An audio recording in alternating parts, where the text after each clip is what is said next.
What's going on, everybody? Happy Thursday. Bobby Fi here, flying solo, but I'm going to go through my plays. This is a really weird slate with a lot of information that we still don't know about. Like, you have one of the most popular players in the slate, maybe the most popular, Brandon Ingram, who may not play. That's sort of going to be so. I've talked about this a lot in terms of strategy in NBA in the past, and it's just a good time to be a reminder on slates like this, especially like for me. I don't love the 7 o'clock game all that much. Don't get me wrong. If you wanted to play Embiid at low ownership, I have no problem with that. The Anthony Melton, Kelly Oubre.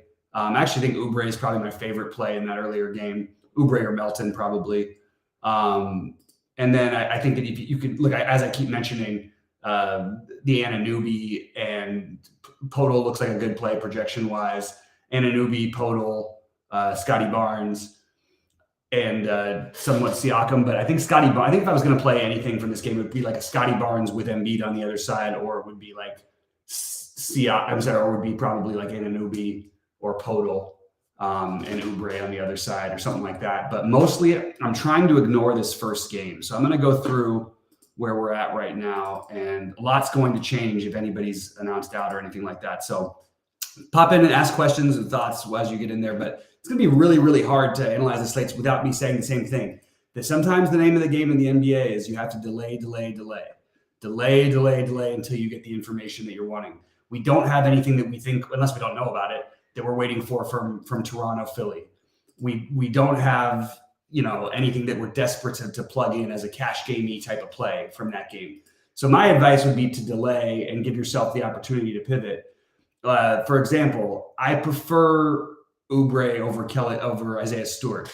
If Jalen Duren actually misses, I prefer Isaiah Stewart over Jalen Duren. We also don't know about Alec Burks, which opens up more for Cade Cunningham, opens up more for potentially a long shot Jaden Ivey play, and it opens up more for Ausar Thompson, as well as Killian Hayes. So all those guys become much better plays if Burks and Duren are out. We also need to know about Ingram on the other side. So whether he plays or not, McCollum, Hawkins, and Valanciunas are going to be three staple plays. I didn't set cores because there's so much information we're waiting on, but those guys are kind of there for me anyway. And three guys who I would have as my cores right now. But like it's really, really hard to figure out the slate without knowing this information. Because if Ingram's out also, I'm going to want at least three, maybe four. I already like the three from New Orleans. And I'm probably going to stack that game, which feels very stackable if we lose either of Duren or Burks. So, and even with those guys, I'll probably force in a play of Killian Hayes or Cade Cunningham or Ausar Thompson or something like that if those guys play, because I just think that you want to get if those guys play and Ingram's out, I just think you want to have that game ready to have exposure. It's pretty interesting that everybody in Orlando looks like a good point per dollar play, and it's a pretty simple reason why. And it's just that they have a lot of mouths to feed over there. They've got a lot of guys who are similar in talent level at similar points in their career. Franz Wagner and Banchero are probably both better than 6,700 and 7,300 players, but that's where we're at right now. Wendell Carter he's projecting for 30 fantasy points. He hasn't scored over 20. I think he might have had 127 or something, or 29. But for a guy who hasn't hit a number when he's being projected for that number, should probably always cause a little, raise a little flag like, oh, that seems a little weird. Why is he being projected for more than he's done all season in this current role when they can play Banchero at the 5, when Mo Wagner is going to get run no matter what you do, and Jonathan Isaac should be playing tonight. So it's not like they need Carter to play a ton of minutes. However, talent-wise, matchup-wise, I believe in Carter. I just don't think that I'm going to end up with as much of that as people, as some other people do. I do want to run back because I'll get into Utah, and I like some pieces for them as well, but we'll talk about that in a minute. My favorite piece, though, will be Franz Wagner on Orlando, followed by probably Banchero, and then I would probably go to either Fultz or Suggs. Always the wild card Cole Anthony play could hit. Always the wild card Mo Wagner could play really well and have his minutes increased. But I'm going to go mostly with Franz Wagner, little bits of sprinkles of the other guys. On the Utah side, I'm going to play Jordan Clarkson probably in all my DraftKings lineups. I think this is the game where we see the big Jordan Clarkson game. Unfortunately, he's going to be really popular, so fading him might be a decent idea. Taylor Norton-Tucker on the same team, lower ownership. And then the super low-owned play that might be worth taking a shot on would be Colin Sexton. But mostly it's going to be Clarkson for me and Collins as two staples. And that, boom, there's my sort of 5-man core to start. 3 New Orleans, 2 staples from Utah, which is why I'm looking for run backs in both these sides of these games. Naturally, I'm not finding myself getting too much from San Antonio. I might force in a little bit of the Sohan. I had him as a priority earlier. I don't think he's still a priority, but I think that he's definitely in play. And I think you could include Trey Jones in the mix. But if I had to pick one guy, it would probably be Devin Vassell. And I like all of these guys just fine, but I think I'd go with Vassell. And aren't we supposed to play? The one thing I can't get over in my head is Wembanyama. We've been playing at this price, and we know we're going to see ups and downs, and 60 fantasy point games from him this year. We're going to see 20 fantasy point games from him this year. But aren't we sort of supposed to play him when he's low owned on a small slate as opposed to a big slate when you have so many other options? So I have Wemby as sort of like an interesting, hey, that could be a differentiator in tournaments to get me different enough with my semi-chalky early builds on a 4-gamer. Wemby's a piece that might be able to get you off the chalk. The other favorite piece of mine to get off the chalk, and again, he's going to have some ownership, but not as much, would be Kevin Durant speculating that Booker doesn't play. And then, honestly, I actually like Booker a little bit if he does. But if Booker does play, I think the only one I'm going to go to actually would be Nurkic or Kogi. If we get official word, and probably not going to have official, but I'm assuming Booker's going to play as of right now. If he doesn't, all these guys are back to being great plays again. So if you're stacking, what are you aiming for? There's absolutely, Z, to answer that question, there's no rule to that whatsoever. It's always different. Sometimes a stack can be just 2 guys, one, but maybe it's like Luka and Jokic, though. Maybe those are that's your way of getting exposure to that game, and then you use value from somewhere else. So it really depends on the slate. And right now, it still depends on the information we don't have. So what I'm thinking about doing would be on today's specific slate, as of right now, I would go 3-man New Orleans, 2-man Utah, and then I would try to find at least one piece, probably Wagner from Orlando and from Detroit. I actually think maybe just going with Cade Cunningham and speculating is the right thing to do for now, but that's waiting on information, because that means if Ingram's out, I want to play this as going to be a close game. I want to play Cade at least, and probably I would throw Isaiah Stewart into the mix as well. So maybe for that game, I could see as many as 5, but it depends on whether Ingram plays or not. In the Utah-Orlando game, I probably don't want to do more than 4 as of right now, just because they have a lot of healthy bodies. So I would probably take 2 from Utah, 1 from Orlando, and that would be pretty much it. I'm giving away the core stuff for free because it's right now, the cores are going to change. I'm not going to have time to update them. I can tell you what I'm doing in the premium Discord for any of our site members, but I'm not going to have time to update all my core plays. I don't know why I'm going to show Utah. Anyway, that's what is happening with Josh Christopher showing up there? I'm not really sure what that is. But you can see, SaberSim currently has Joe Val as the best point per dollar play on the slate. I like Joe Val a ton. I like the chalky guys, and it's fine. I'm going to play, again, you're going to eat most of this chalk. You don't have to eat all of it. You can find other places to get different. But I think that playing those 5 guys is a good start for cash on the slate as of right now. And I like the idea of trying to get to those stacks if you can, because I think those games have a chance. And I think that the Orlando-Utah game will have higher ownership if everything stays the same than the Detroit side of things will. So maybe force a little more Detroit in, just because the ownership, you can see the combined ownership for them versus Orlando. It's a massive difference. And the same is true for Utah as well. Obviously, New Orleans is the most popular. So do I like any bets? I posted my bets in Better Takes and in the premium Discord. So if you guys can find them, go get them there. If you're not, it's going to be those things. I'll throw out bets in here and there when I do it. We want to start catering to our paid members. There's some people paying a ton of money for access to our site. We want to make sure that you guys are that we're at least giving them something. So I will put a copy of where you can see my bets today for free, and you can go here and see them every day, most every day. But I'm always going to post them on our site, and it's going to be behind the paywall on our site. Right now, the other site I'm working with that does sports betting, I'm posting some on there for right now. So for right now, you can go to that Discord, and then reminder to the True DFS Discord. If you're not a member already, I'll put that in there. And remember, you can it's in the premium Discord, Dunbar. I'm looking right at it right now. All my bets are in the premium Discord. No problem. I'm glad you're paid. And I'm glad to have you back, Dunbar, my buddy, the guy who I say something nasty to, and then he says the nicest things to me. He's the nicest guy.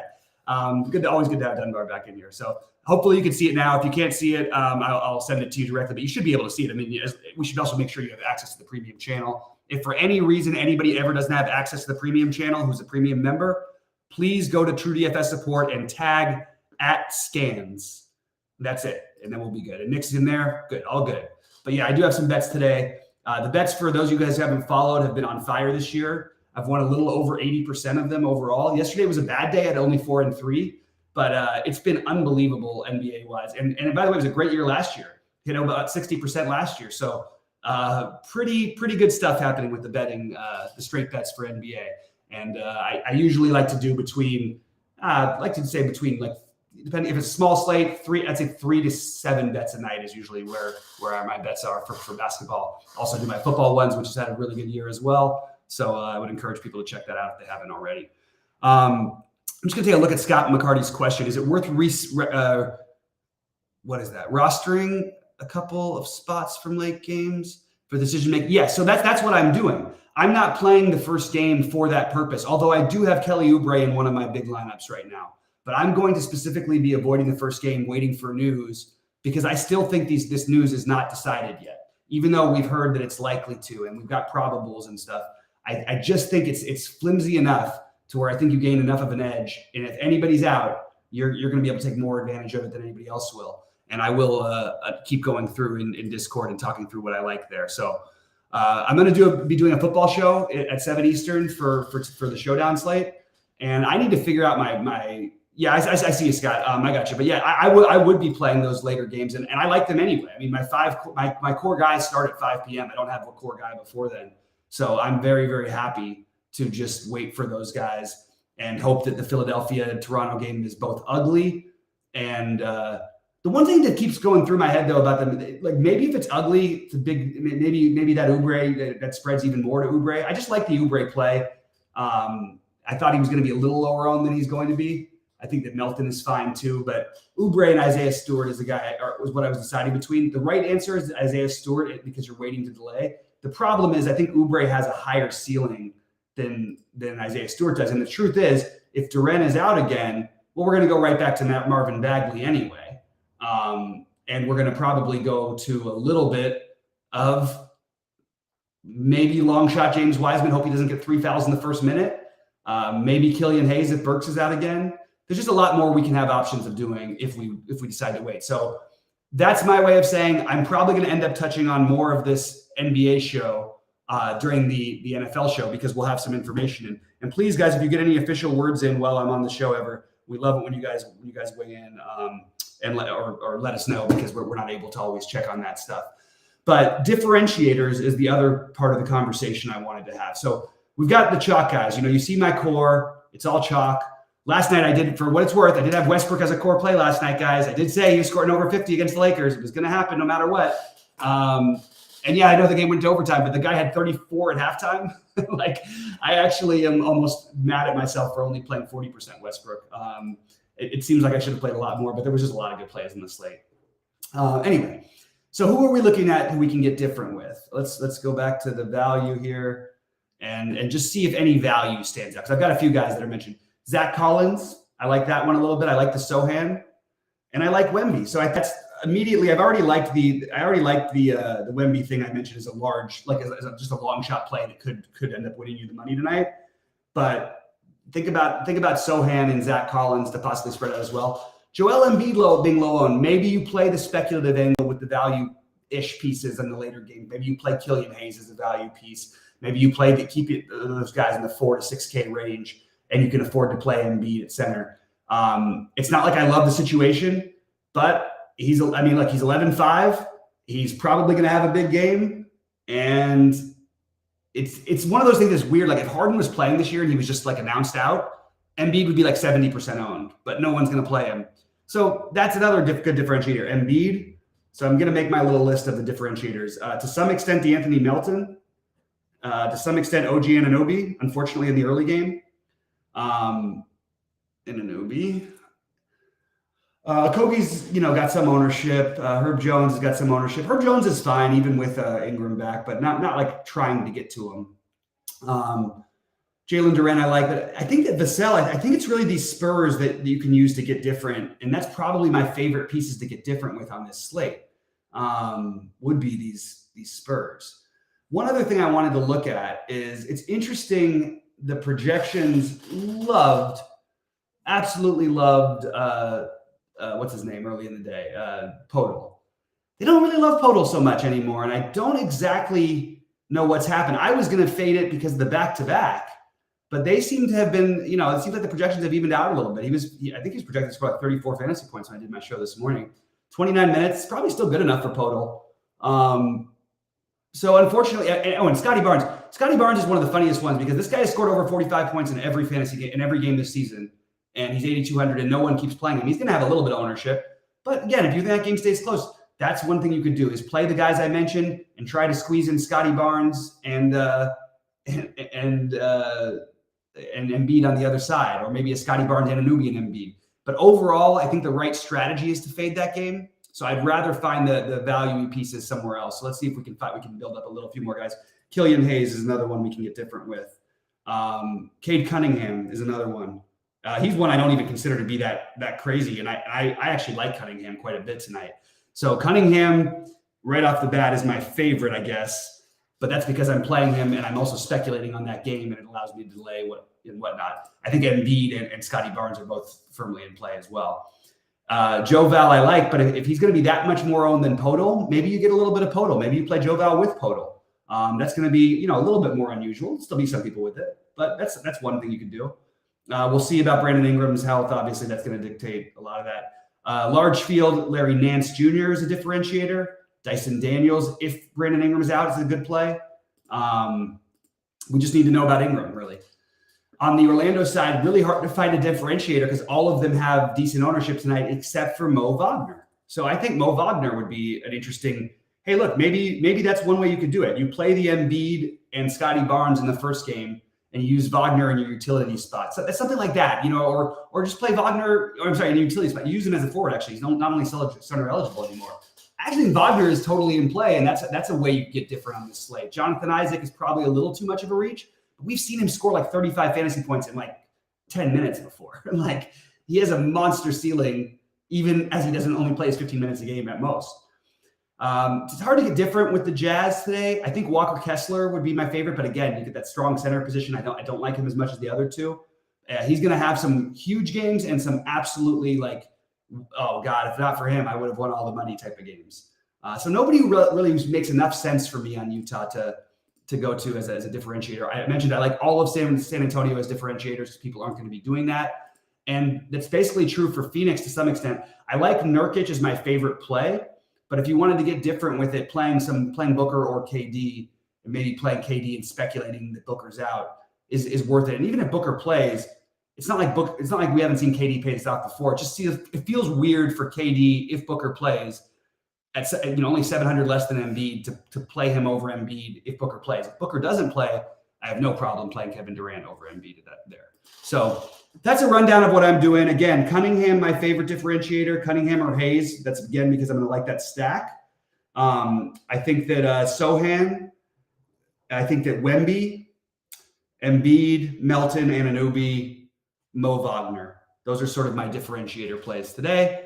I'm going to get out of here, finish my builds, come back at 7 Eastern, do a live show for football for probably 20 minutes. We'll probably touch on some basketball stuff because basketball will have locked by then. And then we'll bounce right back over. Rody and I will bounce over and we're going to record for this weekend for football. So a lot of stuff going on, a lot of things happening. Guys, if you get a chance, please hit the like button. We really appreciate all that. And if there's anything else you have questions about, I'll give it another 30 seconds before I get out of here. But I think we're pretty much good and ready to go with the fact that we're really not at all ready to go. We just have to wait till 8 Eastern until we get starting lineups for Detroit, New Orleans, to where we can really make decisions. I'm just going to double check there's nothing unusual in the starting lineups. And if we have any, we have nothing still. So that's where we're at. It is interesting to note, like I heard some speculation about the Philly guys playing tonight. I'm under the impression that most of them are not going to play, but I don't have official word on everybody. So let me just double check that I'm not missing something here. there's an outside chance that Covington, who's projected to play, could actually step right into a real role for them. That's something to think about. Really, he's the only one, right, who's going to play today. Can KJ Martin? I guess they might play him, but I don't know how many. And obviously not enough for fantasy purposes. But Covington might be an interesting one you could use, but I just don't know if I want to speculate like that. Just keep an eye out for the starting lineups. I wouldn't be shocked if they did something funny like started Covington because he's played with these guys before, and then brought Oubre off the bench. It wouldn't change my feelings about Oubre one bit, but it would make me like Covington obviously a little bit. Oh, guys, yeah, James 3. Just go back to listen to the show. It's three Pelicans at least if there's no Ingram. But until we don't know about Ingram, the main thing of the slate, I'm not going to go through all the same things again because a lot of people listen to it, but is basically delay, basically not playing much in that first game unless we get a funky starting lineup, which as of right now we don't have. So waiting on that. We'll figure it out. I'm going to shut this down. Says that's somebody else's thing.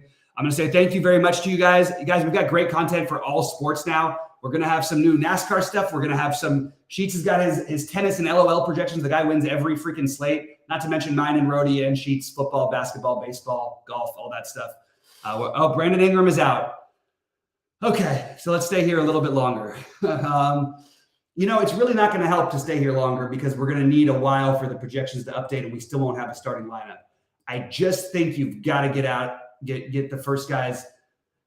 They're going to be more out of the build. If Brandon Ingram, you had Ingram and Zion out, hard not to play McCollum, hard not to play either one of Dyson Daniels or Jordan Hawkins, hard not to play possibly Larry Nance now. It's really going to depend on the starting lineup. So I'm gonna wait. Actually, I'll probably talk about it on the basketball show, or I'll talk about it just with our premium Discord members because there's no way we can figure this out without having an idea of what their starting lineup is. If Larry Nance starts, it's going to be hard for me not to play him. If they let somebody else start, if it ends up being, it could be Matt Ryan. It could be Dyson Daniels, and then they go three guards deep because you sort of have three guards ish on the Pistons. It could be Kira Lewis, which would be kind of weird and out of the blue, but they have a lot of guards. You might see Matt Ryan start tonight.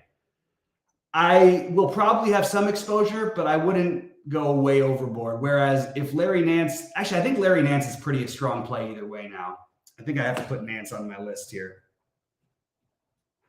So we're going to have to wait to find out who's starting for that one. So it makes the first game even less desirable. So I guess that's something that we should account for. But I'm going to wait to finish my builds because my main lineups are going to have